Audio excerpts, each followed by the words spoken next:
So may buntag karong adlaw kay mag-discuss ta about sa duha ka code queue operative queue. Ang kinahanglan nato i-discuss kay ang queue. So kaning queue define ni siya kay linear data structure. Then open at both ends po ni siya. Ang operation ani niya kay FIFO. So first in o first out. Sa queue mura na siya kanang maglinya ka para mo purchase og ticket, wherein ang kinahanglan nga person nga nasa linya mao say kinahanglan nga mahatagan first come first serve.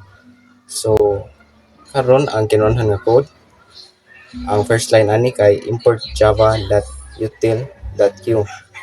So ang import java.util.q nagpakita sa program nga ang program magamit sa queue nga interface. So sunod kay import java.util.linklist. Ang import java.util.linklist mo siya napakita sa program nga ang program kay magamit sa linked list nga class. Then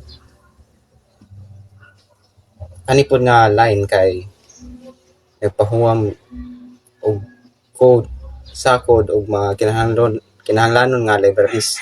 Sunod kay public class queue. Ang keyword nga public giuna nini nga sa class aron ipahibalo nga kani nga class makasud sa tanang klase, which in terms kay public siya, og program nga naa sa parehas o lain man nga namespace. Sunod kay public static void main string args. So kani nga bahin sa code mo ay punto sa sugdan sa atong program, og nagpa-aware ni siya nato nga kini mao ang pagita sa main method aron sugdan ang pag-execute sa code nga naa sa sulod sa class. Mao man ni ang bahin nga ang pabilin sa gihapon bukas bisan unsa ka komplikado ang imong program. So kini pod kay magtawag nini aron ma-execute ang code. Sunod kay sunod na line, kini nga line sa code nagpasabot nga sa pagsugod sa pagtukod og sa queue diin mahimong ipaagi ang mga integer or mga number nga kaugalingon nato og gilista sa kanang nga line. Ang queue integer numbers nagpahibalo nga gitukod natong usa ka pila at tawgon nga nato nga numbers ug ang integer. Nagpasabot nga ang pila usa ka collection wherein ang mga elements nani kinahanglan sa ang mga integer or numbers. Sunod kay ang linked list o ang klase sa pila nga atong gigamit aron ma-implement sa kani nga structure. Diri magtukod ta og kanang sudlanan sa atong magtukod ta og queue nga sudlanan sa atong mga numbers. Then numbers that offer 1, 2 ug 3 kay gibutang nato ang mga number 1, 2 ug 3 sa queue nga atong gihimo. Kani usa po ni pa sa pamagi nga pag-add og mga element sa queue. Then sunod system.out.print.ln then queue then plus numbers semicolon. Kay mo siya kay print nato ang kasamtangan line sa queue. So bigat mga numbers nga atong gipang offer. Then int access number equals numbers.peak then semicolon kay ug kaning isa system.out.println access element plus access numbers. Sa kaning nga linya nato kay gikuha nato ang unang element sa queue pinaagi sa .peak method ug dayon i-print nato ang element nga atong gikuha. Then int remove number equals numbers.poll system.out.println remove number element then plus remove number. Kani kay gikuha nato ang unang element sa queue pinaagi sa .poll method ug dayon gibutang nato kini sa variable nga remove number. Human kani pagputol sa i-print nato ang element og ang line sa queue. So next kay system.out.println dated queue plus numbers. So human sa pagputol sa katong mga sa linya sa binahawa na ang 1, i-print na danto ang katong nahibilin nga numbers So silbi 2 o 3.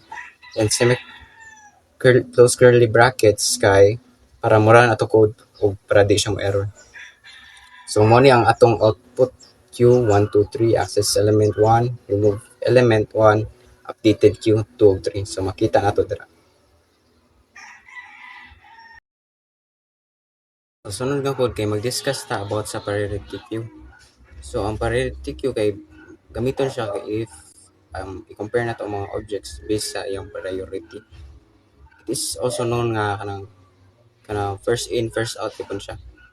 Then usahay magdepende pod sa elements nga naa sa sulod sa queue nga kailangan i-proseso nga according sa ilang priority pod. Then after na kay mag-discuss na ta about sa code. So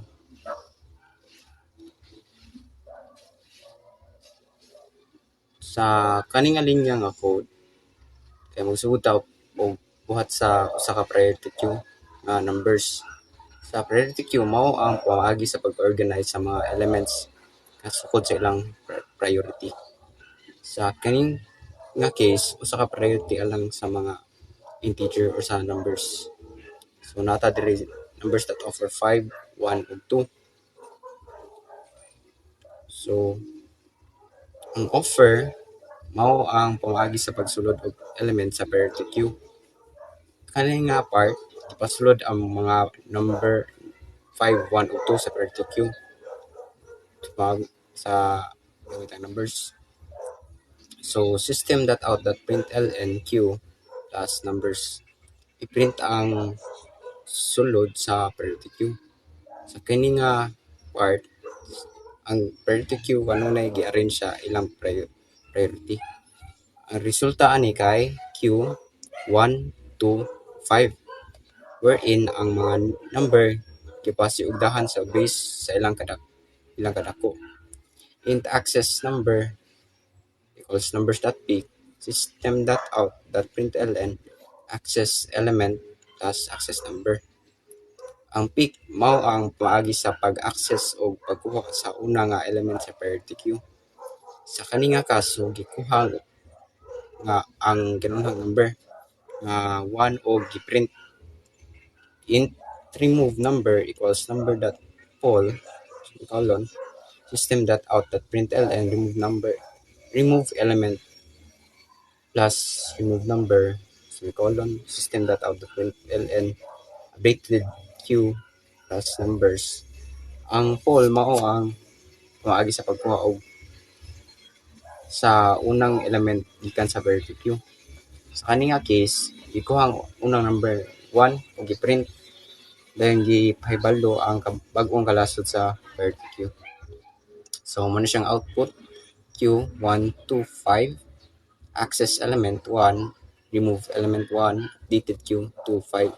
So since ang kinahanglan nga nasa Q kay 1 man, so mao pod siya ang unang makuha then ma-remove pod kay Q man.